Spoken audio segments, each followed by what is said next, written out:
night was the worst night, beginning of the end, or maybe it began before, and here we go again. Things got so dramatic, things got out of hand. So you played a pretty major role in getting Barack Obama where he is. What role? I think so. I think like musicians, especially people in hip-hop and R&B, have really branded Obama. What role do you think you played in, and how has the Obama campaign sort of solicited you as a surrogate? Well, I think artists were inspired by Obama. I think they felt like Obama was the first presidential candidate that was from our generation, that understood the hip-hop generation, that understood, he's not really exactly our age, but I feel like he gets us, and he understands the technology we use, he understands the music that we listen to, and he really had a message that connected with us. And then we, in turn, I think, lended our creativity, lended our energy to his campaign, and I think it's been a great relationship. And specifically, his people reached out to mine even before he was running for president officially, and we met in Chicago, and I told him I was willing to help him whatever he needed. And as he announced his candidacy, things just built and built and built, and the momentum built. And I really think that artists helped build the momentum for the project, for the campaign, because you know, obviously the Yes We Can video was huge, and just all the energy and the artistic and creative energy that surrounded the campaign, I think really helped make the campaign important and urgent for a lot of young people. I remember talking to you in your room at college one night. We were watching the news, and we were talking about politics, and you told me, like, I want to be about something, I want to be involved in something, I just don't know what. I mean, you're much younger then, and this is the first time I've seen you really get active politically. You know, I was always political because I'm from a political family.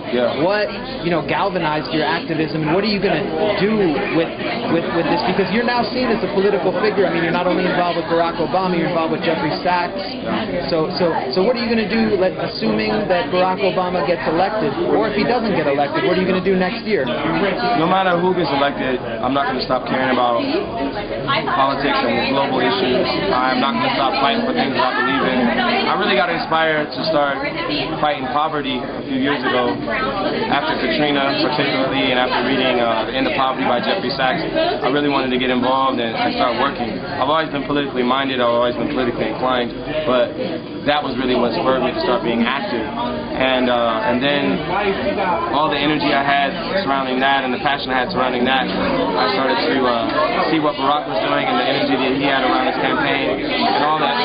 Just all the young people that were so inspired to be involved, and it just made me want to be a part of that as well. And I don't think it's going to stop. I'm always going to be aware of what's going on. I'm always going to speak out when I think it's something important to speak about. And I care about this stuff, and I think it's important for everybody to care about it.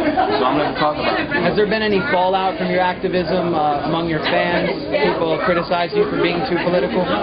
No, not yet. It could happen over this election. You never know.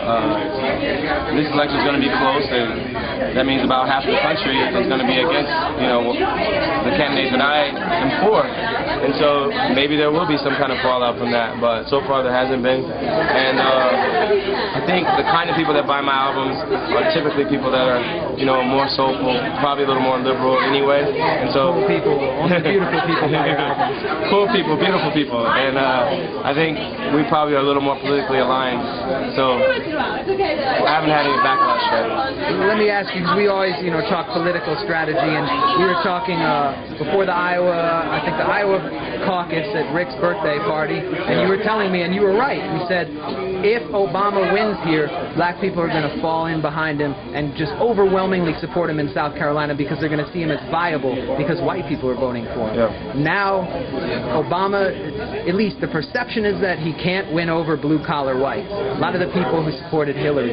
What do you think he needs to do, or is that a false perception? I think there are some people that are not going to vote for him. They're going to see him as not their kind of person, you know, and not what they think of as the kind of president that they want. And, you know, that's their right, that's their prerogative. It's sad when it's informed by racism or bigotry or fear that he's some kind of Muslim extremist or un-American in any kind of way. It's sad to me when I see that, and I've heard that on the trail, I've seen it in the news, and I pray to God that it's not a huge, you know, percentage of Americans that think that way. I want to believe that enough Americans are sensible enough to see past that and realize, you know, I think if you saw Michelle's speech on Monday, and I'm sure once people see his speech on Thursday, that they'll realize that this is a great American family, that they care about this country and they've given service to this country, and they have a lot of great ideas for this country, and I hope that people will see that and they'll vote for him. And I hope that blue-collar whites in the Midwest, I'm from Ohio, I know some of those folks, I grew up... Springfield, that's like the town the Simpsons are from, you know,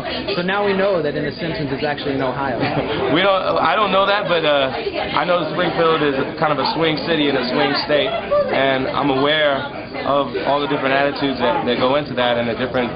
And you're a homeschooled Christian, too.